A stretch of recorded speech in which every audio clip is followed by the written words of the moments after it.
Come on up, Mr. Wow, happy Thanksgiving, everybody. Kathy will never let us down. Thank you, Kathy. We have a few announcements today, and I'm going to start with how a few of us Rotarians started our morning. It was a beautiful morning. Ed McLean, Cecilia Morago, and I, we visited the Burleson Rotary Club this morning. They start at 7 a.m. Burleson, okay, yes.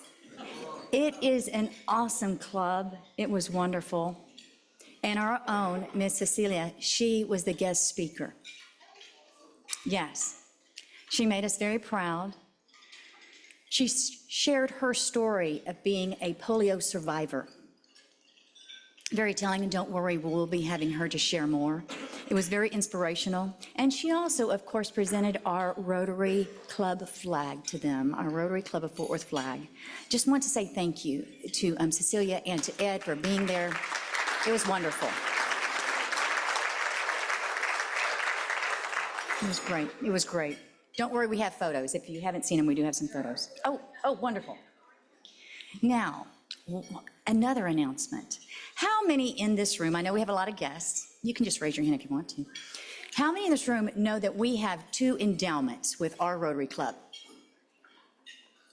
Good, that's a good sign. Well, we would like to share a little more information with you about these endowments. This is very fine print. We have a children's fund, which is limited to organizations with an emphasis on the medical, educational, and other needs of children within Tarrant County. And we also have an endowment fund. This supports education, veterans, charitable, civic, and research organizations in Tarrant County. We're a very unique Rotary Club that we have these endowments. We give an average of 28 grants every year to nonprofits in Tarrant County. The average gift is approximately $5,000. Fiscal years from 22 to 24, we've given a total amount of grants was over $411,000, an average of over $100,000 per year. Thank you. It is impressive, it really is.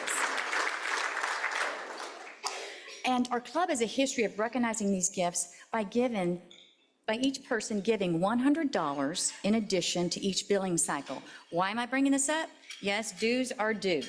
You're correct. But look at this amazing gold badge. This is what you can have. Look around your table, see who has a gold badge, because these dollars go to those endowments that we're able to give away in grants to folks here in our community, right here in Tarrant County. The club should promote giving by these 2 foundations, and we'd like to give more grants locally. We also want to encourage and emphasize the importance of local giving. Just ask you to consider this, since dues are dues, and you can be a part of this too. And I would like our good friend, Mr. Gary Cumby, past President Gary Cumby, to share some additional words. You know what they say about you need to hear something umpteen times before it registers. Today will be the second time you will hear the same thing that you were just told, only in a different order, but we should have coordinated what we were going to say, but it's going to work out fine. I have been asked to speak to you just a little about the charitable giving we do, and you've heard, you know that we have the 2 funds that we have maintained in our club. We're very blessed to have both of those funds, and we give away, as she said, 25 to 30 gifts per year. You'll see a charity be called down to the front, and we give them anywhere from $500 to $5,000, but usually more toward the $5,000 figure. We have a grants committee in our club, and that grants committee is responsible. Twice a year, they receive requests from various charitable organizations around the community, and they analyze those and rank them and make recommendations as to who should receive money and how much they should receive. That then goes to our board, and once our board approves it, then those gifts are given, and you recall seeing those folks come up to the front here and we hand them a check for their gift. And that's That's the very simple process that we go through for that. But the funds that we give from are dependent on the generosity of our members. So how does that happen? Again, as Rebecca pointed out, every 6 months you get a bill for your dues, and at the same time, you're given the option to give to one or both of those funds that we maintain. And that's right, it's an option. We don't require members to give, but we certainly encourage it. Most members who do give to the funds do that in conjunction with paying their dues, but you can do it separately at any time throughout the year. You can send a check to the office, you can pay from a link on our website. I believe that's correct, right? We have, and I think, do we have a linkage up on the board there? You can link into that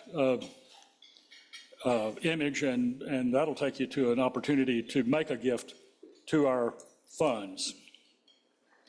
The recommended gift is $100 each dues period.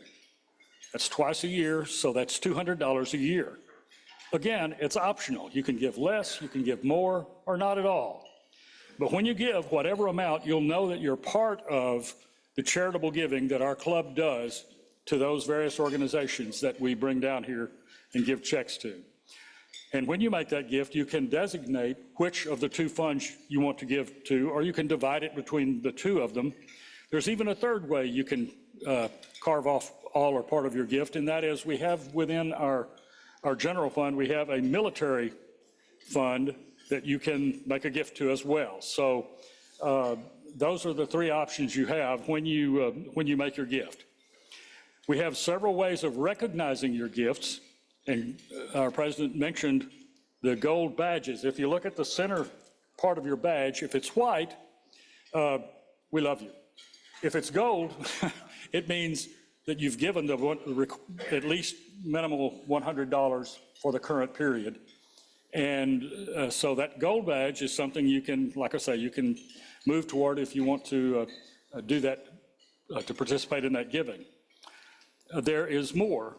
If you make a gift to the military fund, you can have an American flag that will show up on your badge. And for those whose giving goes above and beyond $200 per year, the cumulative amount above and beyond that you have given, once it reaches $1,000, you are recognized as a Stevenson Fellow in our club. And if the number reaches 5,000, you are a Levy-Rady Fellow in our club. Those fellowships are named for some wonderful people who were leaders in our club in the last century. Roy Stevenson, Louis Levy, and Joe Rady, all very, very generous donors to our endowments, and all men that I admired a great deal. I hope that clarifies a little bit the process of our charitable giving. But please consider, as you pay your dues this month, please consider making that gift to our Rotary endowments. Thank you.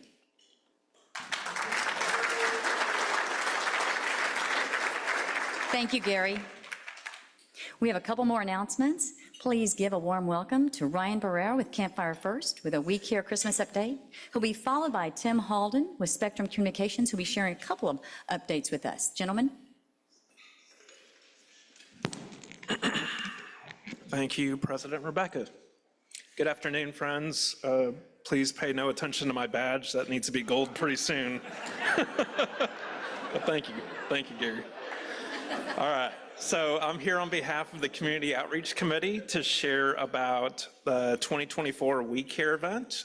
We Care is sponsored by WRG and Miller Knoll. I want to do a special acknowledgement and thanks to Greg Carter for all he's done over the years to spearhead this event. For those of you that are not familiar with it, the We Care event benefits the children and youth served by the Boys and Girls Clubs of Greater Tarrant County. And through this event, we have 4 clubs that participate, and approximately 400 kiddos that come through the doors and just experience the joy of the holiday season and get a special blessing from people that just care about them. So I've got some on the screen, some pictures depicting what happens. Like I said, these 400 kiddos arrive at this Boys and Girls Club. It's the East Side branch located at 4651 Ramey Avenue. And upon their arrival, there's a pizza party, there's drinks, there's cookies, there's lots of good stuff for them to partake in together. And the time to be able to build relationships with volunteer chaperones that from that point on will take them through the event, to take part in arts and crafts in the gym. So there's about 15 groups that have arts and crafts tables set up. You'll see Ann Sheets up there leading us in that one, and Abby Dudek as a chaperone with those kiddos. So there's various, and there's a younger man over Santa's shoulder I used to recognize, but he's somewhere in there. We have carolers, so Rotarians that lend us their musical talents and sing Christmas carols for the kids throughout the process, throughout the time. So it's a wonderful event. It is, if I can move forward just a little bit. Okay, so there's the details. So we have volunteer needs in various ways. The biggest need is chaperones. So if you're able to give us some of your time, we do list 2 to 7 on this. We understand schedules are tight. So if you can get there closer to say 3 or 3:30 and chaperone 3:30, 4 or 5, those are the biggest needs. And as you look at these needs, I'll just bring attention to your tables in the center are sign-up sheets.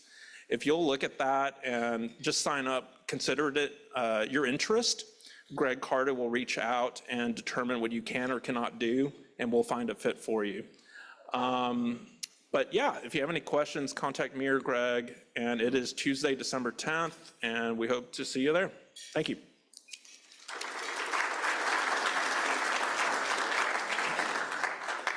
Good afternoon, everyone. 2 announcements. First, I'd like to announce the Fred Rouse Memorial Tour.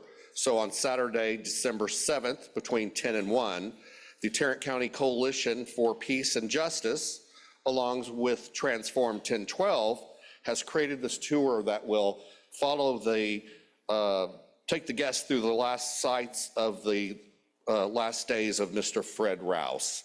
It will originate at All Saints Catholic School on Northwest 20th Street. That's just a little, I guess that's a little west of North Main.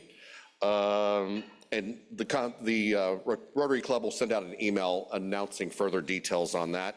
If you have any questions, please see Fred Rouse III back here in the orange sweater. He'll be able to help you with that. My next announcement is regarding our upcoming Festive Folly Holiday Program. That's a little bit of a tongue twister on December 13th. We're going to have a throwback to holiday harmonies. We'd like to welcome anyone interested in singing a few, 2 or 3, holiday classics that may or may not stick to the original lyrics to join in our chorale. Before our December 6th meeting at 10:30 in the morning, we will have one practice session an hour before the Rotary Club meeting. If you'd like to participate, please see Evan Eastman, Sean Snell, Aurora Newberry, or myself. And please remember that on December 13th, the club will host an eggnog reception prior to the meeting. So thank you very much, and fa la la la la.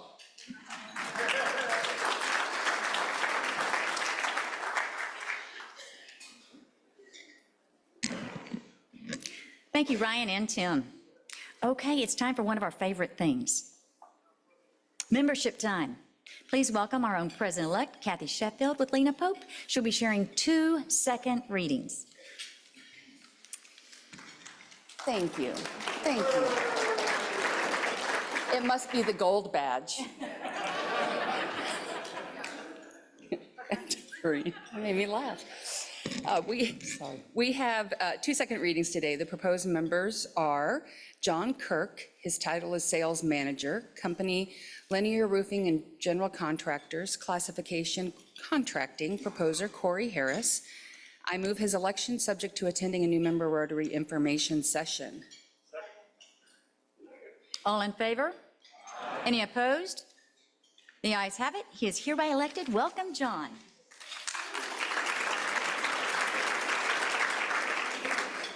Our second proposed member, Troy Higgins. His title, Branch Manager, Company Morgan Stanley, Classification Wealth Management. Proposer Steve Kessler. I move his election subject to attending a new member Rotary information session. All in favor? Any opposed? The ayes have it, and he's hereby elected. Welcome, Troy. Thank you, Kathy. We're continuing our membership excitement with 2 new blue badges. All right, gentlemen, everyone, a big congrats to Garrett Hadley and Kevin Chakotski. Gentlemen, make your way up here for your blue badges.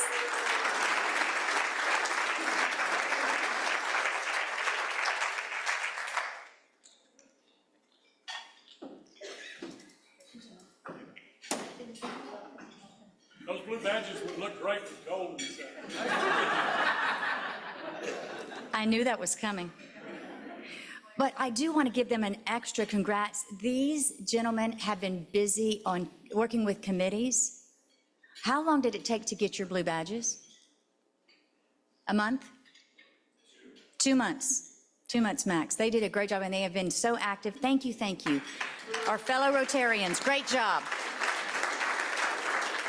Now it's my pleasure to introduce our chairperson of the day, Chip Swiger with the Swiger CPA firm. Chip, please join us.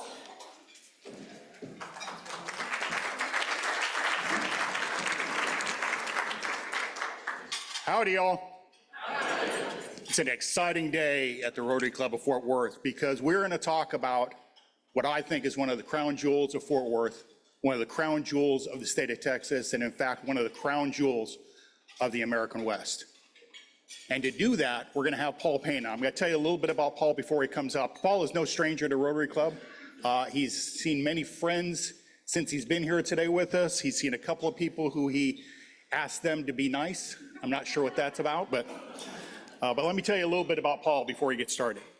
Paul was born in Pittsburgh, Pennsylvania, but got to Fort Worth as fast as he could. We're going to talk about that. He was commissioned in the United States Navy in 1978 and designated a naval flight officer in April 1979. Retired as a Navy captain with 26 plus years of service. Thank you for your service, sir.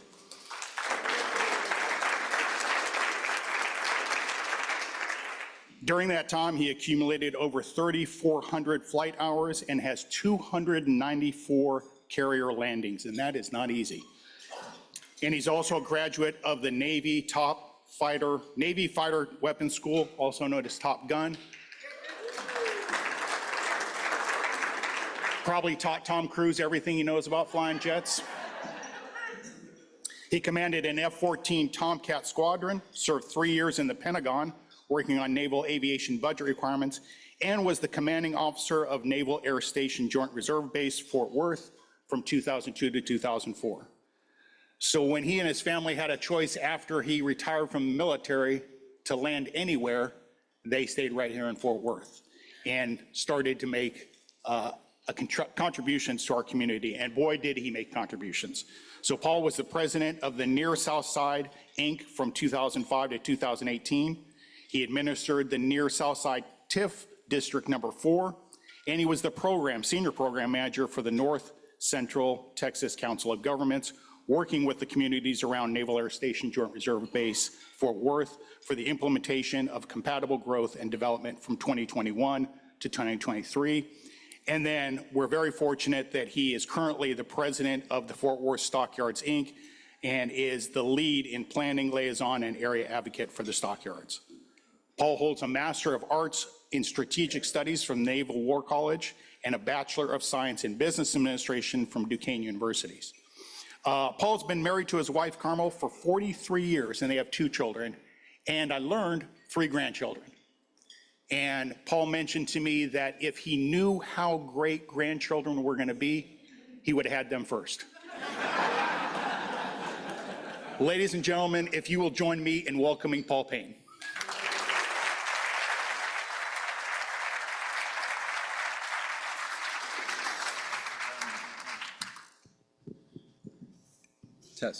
Test.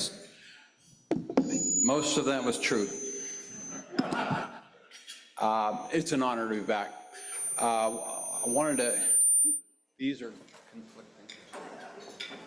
I wanted to open, when I was decided, it was a very hard decision for me to leave the Navy in 2004 from being the base commander. This city had welcomed me during that time, and one of my dear friends, I miss dearly, Bob Bolin, former mayor, when I made that decision, he said, Paul, we're going to do everything we can to make sure you stay here and get a job and all that. I went and got a house. I picked a lot and I had a house built. Bob used to tease me every year, said, Paul, get the job first, then buy the house. But I was so confident I was never leaving Fort Worth. And here, 20 years later, I'm so embedded here, I'm never leaving. My kids are here, they're not leaving, and now I have grandkids to make it even stronger. I tell you all of that just to say a compliment to this city. When I would tell other base commanding officers about this city and the way they welcome this base and the base CO, they were jealous. And when I left the Navy, it continued. And again, I tell you that as a compliment to the city of Fort Worth. This is an amazing town. If you grew up here, you were very fortunate, but you may not even realize how fortunate you are. I'm a transplant, and I think maybe I got to live all over the country, and maybe I got a little different perspective. This is a very special place. And it is an honor for me to live here and to be given the chance that I was given when I left the Navy. Bob Bolin asked me, what is it you want to do? And I said, I'm not sure, but I do know I want to give back to a community. For 26 plus years, I was living in a city for 2 to 3 years at any given time, 13 moves in my career. So we never grew roots into any of those communities. And I said, I'm growing roots here, and I want to be a part of this community. And he helped me get to the position I had at Near Southside Inc. And I did. I got to help grow our hospital district, which is so important to the entire city and the South Side, and bring it back. And when I go down there and I see the restaurants and things that are open there, it's just so exciting for me. And then I got a second chance to work in the stockyards, which is why I'm here today. And again, I'm humbled and very blessed to have this opportunity. The people, the stockyards, have been very welcoming to me. They were a little nervous. Who are you? You know, you didn't grow up riding a horse. And do you have boots? Do you have a hat? But they have warmed up to me, and they have been very, very gracious to me. And I'm so excited to represent that part of our city. Let me get into our discussion. I'm going to show you some photographs. I actually took some of these yesterday, so they're very current. And then I'll finish up with what is the Inc. doing up there. And let's get into it. Somebody's running these for me. Next slide, and it's a video. And this is from the North Fort Worth Historic Society. The voice is the The executive. Fort Worth Stockyards was once the nation's Appreciate third those. largest stockyards that helped feed America for almost 100 years. There was over 2,600 cattle pens, as well as the hog and sheep barns and the horse and mule barns. In 1902, the nation's largest meat packing plant started building facilities in the Fort Worth Stockyards. Armour and Company and Swift and Company officially opened in March of 1903. The Livestock Exchange Building was also built in 1902 and opened in March of 1903. When it opened, it housed 3 banks, a telegraph office, and the commission companies that bought and sold livestock. The Fort Worth Stockyards is also the birthplace of the Fort Worth Stock Show, which started in 1896. The Cowtown Coliseum was built in 1908 and was a state-of-the-art facility. It is home to the world's first indoor rodeo, the first competitive bull riding, the first place that a rodeo was broadcast over the radio. It was also a concert venue with celebrities such as Elvis Presley, Enrico Caruso, Bob Wills, Roy Rogers, Gene Autry, Bob Hope, and many, many others performing there. And it still has rodeos and other livestock-related events most every weekend. The Fort Worth Stockyards was an active stockyards until 1986. With the closing of Swift and Armour in the 60s and 70s, and with smaller rural towns having their own livestock sales, business fell off and the decision was finally made to close. But people came, wanting to see what once was, wanting to know about the history. The Fort Worth Stockyards was designated as a National Historic District in 1976. What was once home to cattle barons, cowboys, meat packers, and outlaws is now a top tourist destination where people come to experience Cowtown at its finest.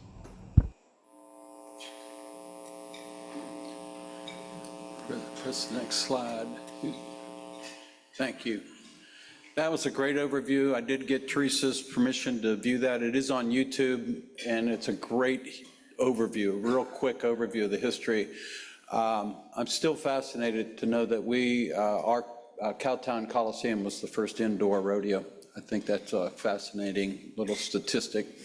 And that the Cowtown Coliseum is getting better every year. We're growing more and more events, and it's a big draw to our city as well as to the stockyards. Some of the quick stats: we have a total of 205 acre. I can't even read that from here. Did I get it right? 206, I think. 98 acres. It's the historic district, and I will show you a map here, the next slide, of exactly which is the historic parts of it. The railroads, interesting enough, I'm having trouble reading the number, 76, I think, and the stockyards opened for business the next year.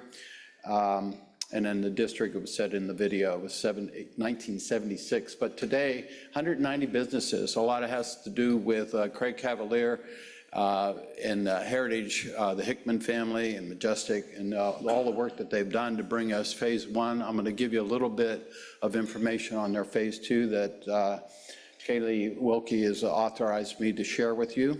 And so there's your current stats as it stands. And as phase two grows, a lot of those numbers are going to double. So 46 bars, 54 shops, 90 various businesses for 190 total businesses in the area.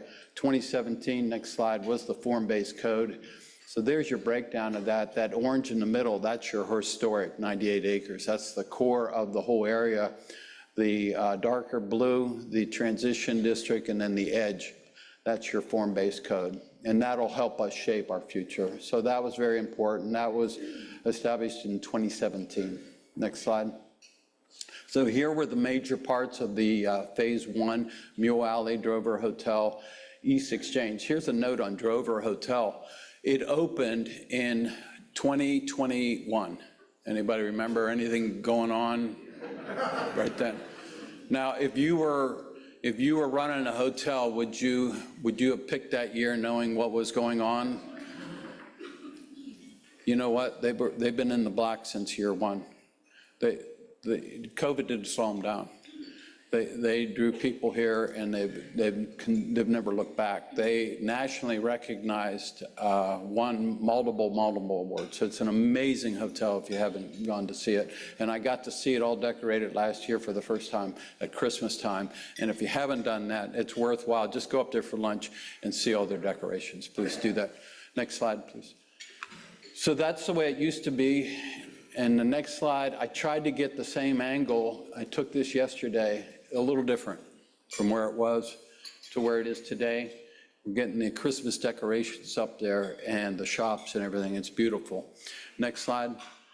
That's the from Exchange looking back in. And so it's really looking nice, and the carriage rides, and it's just an exciting place. It's a fun place. A lot of events going on. December, I just found this out, the biggest volume of visitors in the month of December. No surprise, but we draw more visitors that month than any month of the year. Next slide.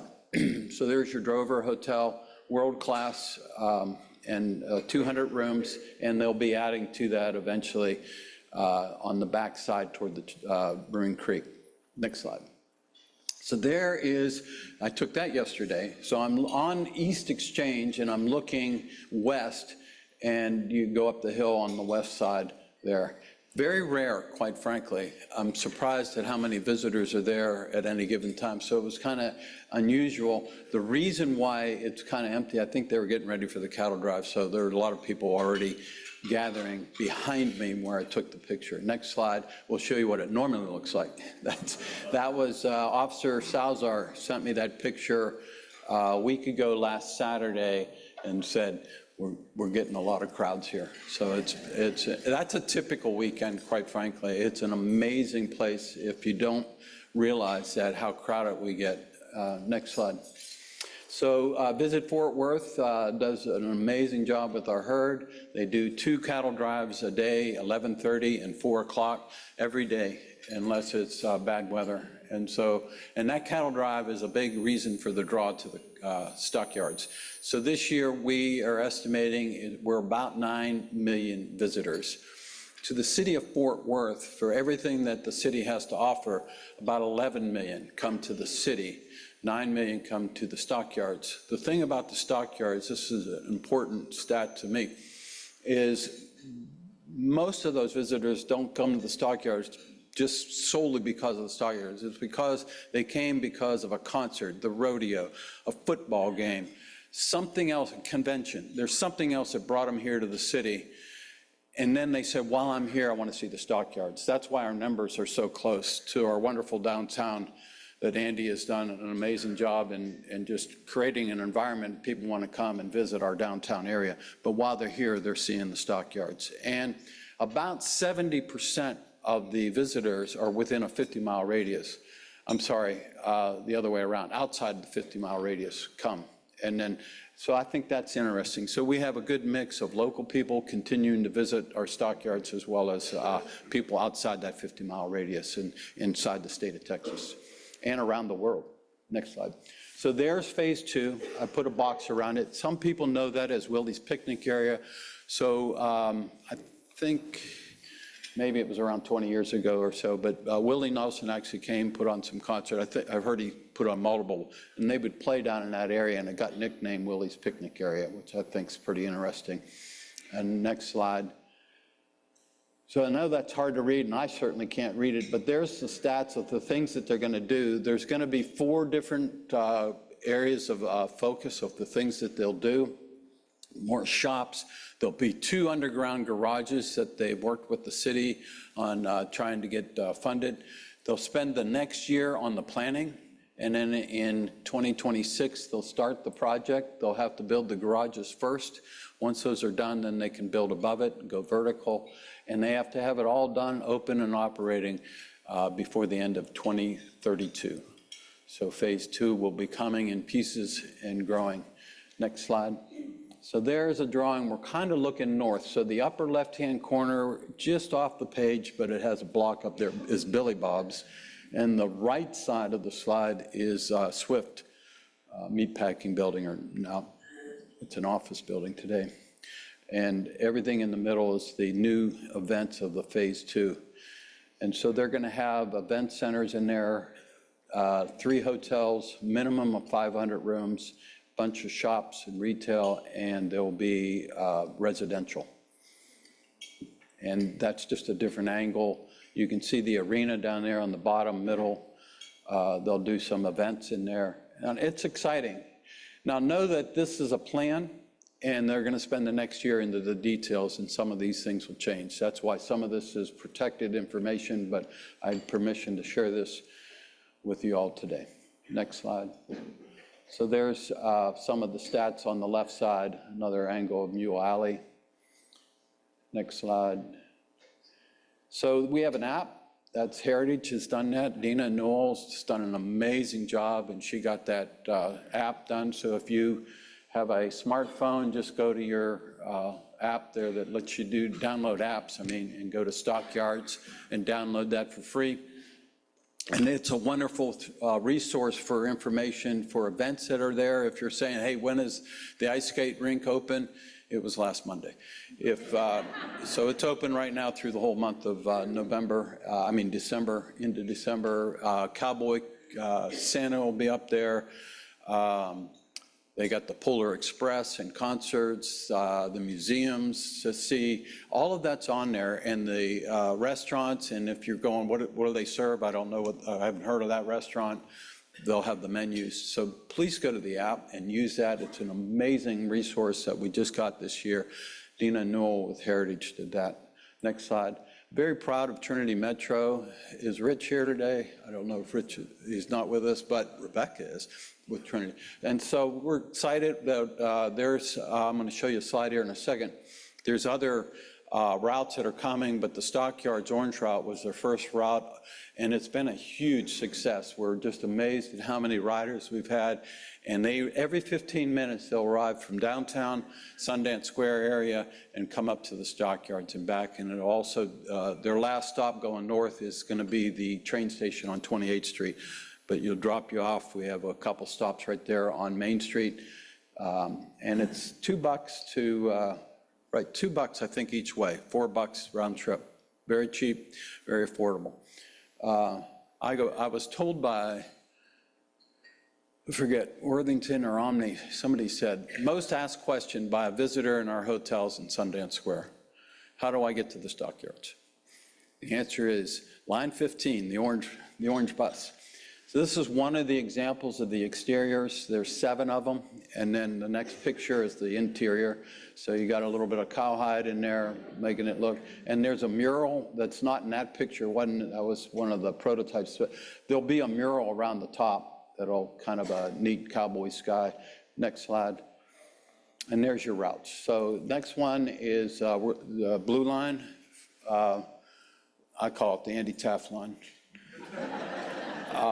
There'll be a circulator through the downtown area, and then the next one's the maroon for the near south side, which is still near and dear to my heart, and the green line, cultural district. So those are coming fairly quickly. And Rebecca, what is the timeline on the next lines? In the spring. So they're coming quickly, and I think Orange Line has been an encouragement. Let's get this done because people love it. People really, really enjoying it. So I wanted to brag on Trinity Metro. Next slide. And here's some of the things that we do. So we are modeled not by accident after downtown Fort Worth, because of their 46 years, I think, Andy, something like 41. Gave them credit a couple years. Huge success of what they've done for the downtown area, the influence that they bring. When questions come up about decisions on major things that are going to happen here in the downtown area or surrounding areas, it's no accident the city turns to Downtown Fort Worth, Inc. and asks for their input, advice, and guidance and support. And so the South Side modeled after that. They're 26 years and done a huge job for the South Side Medical District. And then when I was leaving 2018, Carlos Flores, Councilmember Flores, said, would you be interested in helping me get a Stockyard Inc. established one day? Now, that was 2018, and we had just got done with form-based code, and motions were still a little raw. That was a tough lift to getting that form-based code in place, which has been marvelous for the area to give them actual parameters of what can and can't happen and grow it a certain way. But then last year, asked, would you help me? And I said, of course, I'll do anything for this city that I love. And so these are pillars of what Downtown Fort Worth, Inc. has done so successfully in Southside. We're modeling those successes. We're an organization, a nonprofit 501c6, that is a membership funded that represents the businesses of the area. So when the city says, what about a traffic study, or what about signage, or what about wayfinding, what about parking? They have an organization they can turn to that represents the area.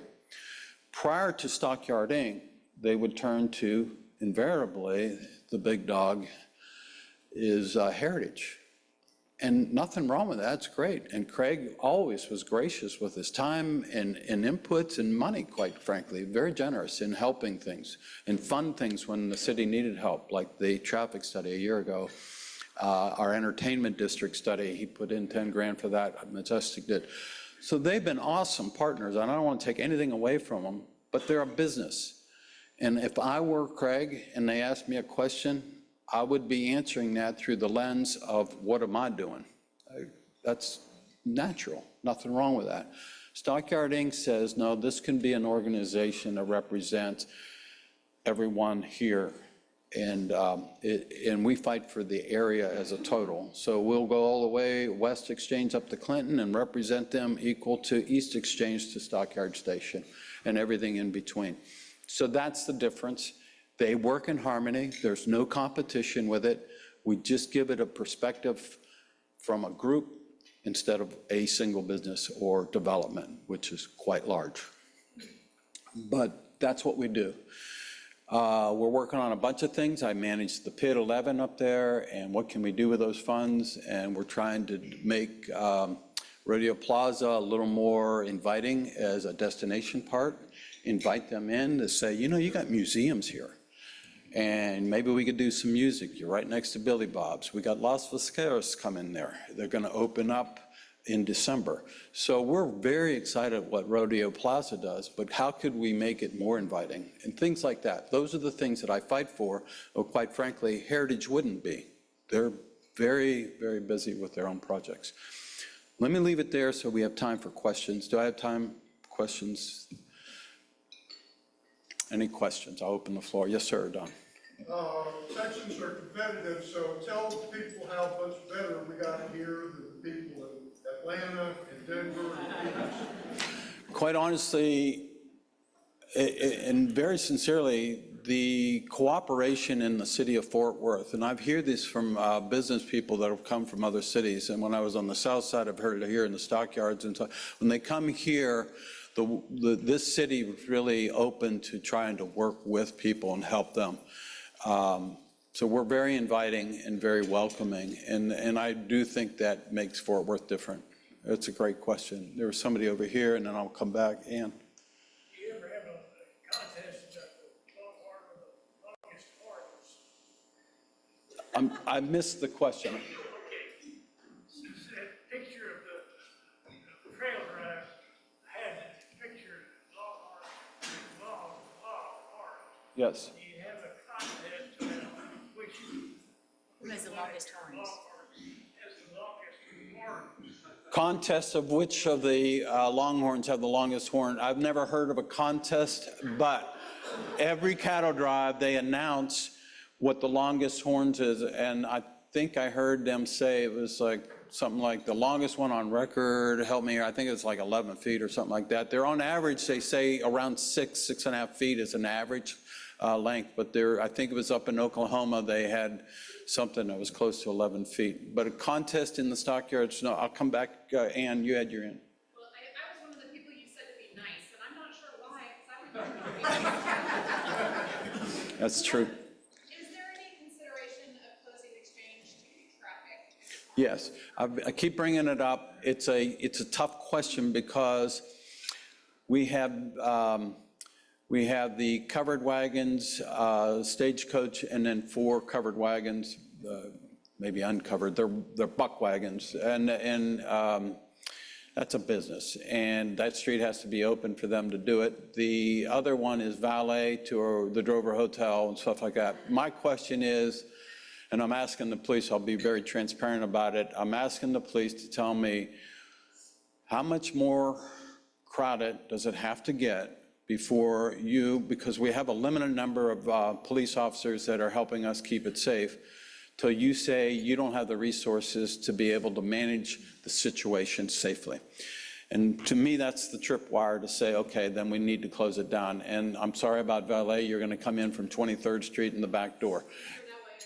Yeah, and could we do something to reroute the buggy rides and so, and then make it safer for our pedestrians? Every time you close it down, which it is closed down for 30 minutes, twice a day for the cattle drive, the people come into the street and they love it. They're taking photographs and everybody loves it. So when we do it, it works extremely well, but there's a balance, and I'm working it.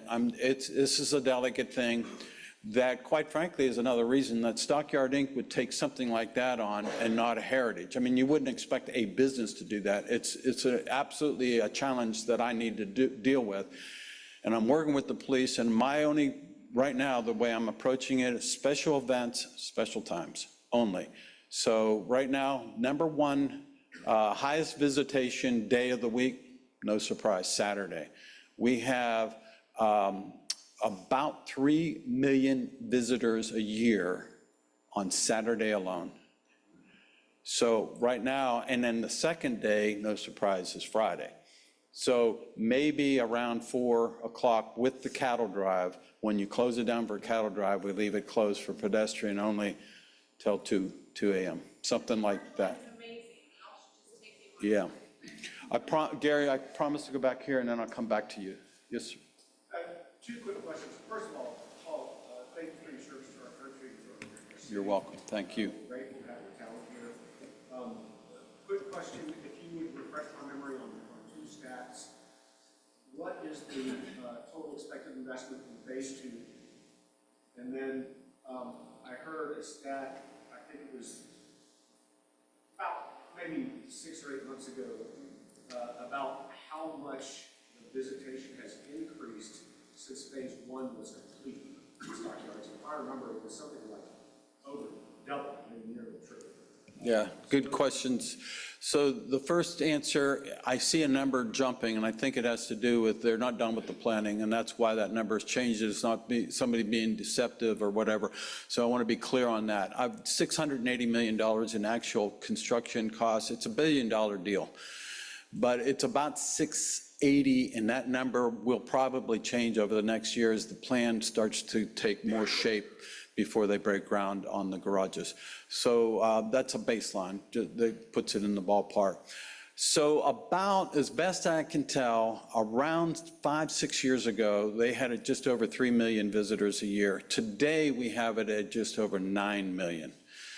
So, and the curve went pretty vertical. COVID hurt us, but coming out of COVID, the jump was amazing. And I think, I don't want to take anything away from our great city, because there's a reason to come to Fort Worth that's beyond just the Stockyards. The Stockyards is a piece of it, and I always say that as a compliment to everything else that's going on. So you may be here for a convention because the city is such a great place, they want to have a convention here, and now they see the Stockyards. So I want to brag on Sundance, the conventions that we have, the football games, Jerry World, TCU, oh my gosh, TCU is, I mean, not that long ago, TCU wasn't even thought of nationally. Now we're nationally recognized, and guess what? Every time they have a home game, that means we have a visitor coming to see that game. And where do you stay and where do you visit and stuff like that. So rodeo, oh my gosh, rodeo's numbers have gone crazy since Dickey's Arena opened, all that. So we're just a piece of the bigger part of it. I'm very proud of the Stockyards. I'm very proud of the Stockyards history to the city, but I want to also make it clear the Stockyards is we're just one really gem of a sweet city, really a nice city. Gary. Well, you've got a lot of great things already and a lot more being planned, but beyond all that, what would be at the top of your wish list? Safety. I'm very concerned. We're growing so fast with our visitation numbers jumping up. How do I stay in front of it? So safety. If you stood at the corner of Main and Exchange looking west, you would see the general store to the south and Letty's to the right or the north. And if you were, you weren't overly mobile, so you're elderly and you need a cane or a walker or something like that, those steps are very scary. They're narrow and they're steep. They're going right up a grade. And the traffic study done last year identified that, but they do bulb outs into the street, which is a good thing, because if they trip today, they're going down hard, one, and they're going down in the street. And the police tell me it's not an uncommon occurrence. We got to get that identified. The way to do it in this day and age is that means you're ADA compliant required if you change that. So now we have to have a ramp. And so we've got to get rid of the parallel parking on the street and put a ramp in and make it safer. That would be number one. And the other second, right, almost tick for tack, lighting. I'm a parent. I have a daughter. I have 2 granddaughters. If my daughter, loved one, wife, whatever, was working in a bar and she was getting off midnight, 2 a.m., and she had to walk by herself to a car. I just want it as well lit and protected as possible, and they do an amazing job. I will sing the praises all day long of Fort Worth Police and everything we do. We're doing good, but I think we could do better with the lighting and make it safer and all that. And then I want to brag on Mayor Parker. She initiated a program called the Entertainment District Initiative, where we hired a company, Safe Night, to try to make our entertainment districts, which is the downtown area, West 7th, Stockyard, South Side, a safer place to visit. And so we're going to work with the police and our business owners to make this a more collaborative network of ways that we know how to check IDs properly. We know when a counterfeit, what to expect. When somebody's had too much to drink, how do we get them home safely? Not about getting them arrested.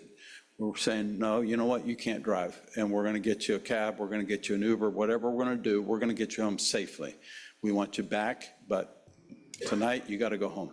And don't let them go out the door and go to the next bar. And we're going to work between districts, we're going to work with bar owners and the police.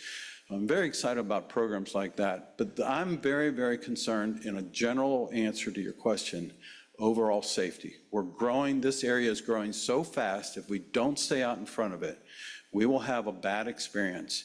And if you have a bad experience, what'll happen is it'll get in the news and everybody will say, oh, I don't think I can go to the Stockyards anymore. And we don't, the Stockyards is too, and overall, it's a safe place. This is a safe city and a great city, but we do have issues out there that pop up now and then, and I just want to stay safer. I hope that was a little long-winded, but it's in passion. I'm very passionate about it. I want it safe. And I saw Anna remind me of another thing. My third one, and they're all right next to each other, is I want a mass transit option that allows people to visit our city that could arrive and maybe not even have to think of a rent-a-car. If they stay in our great downtown area and they want to come to the Stockyards, we have the Orange Line, which is awesome. But what if we had a mass transit dedicated, maybe a steel wheel option, that they could get around? They could land at the airport and jump on that, come down to our city and get around our city and never rent a car and get around. And I think that's important for all of us, because then the parking issue gets easier. That's why I say that.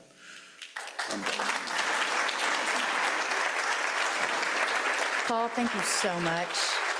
We're so blessed to have you here in Fort Worth, and thank you for choosing to stay in Fort Worth. We have this for you. Thank you. It's been a donation made in you and Rotary Plus Foundation. Thank you. We're working to graduate from your own. Thank you for being here. Thank you so Do you much. have a few minutes for questions for some afterwards? I do. Okay. Absolutely. So he'll be sticking around, everyone, for a little bit further. We just have a few closing announcements.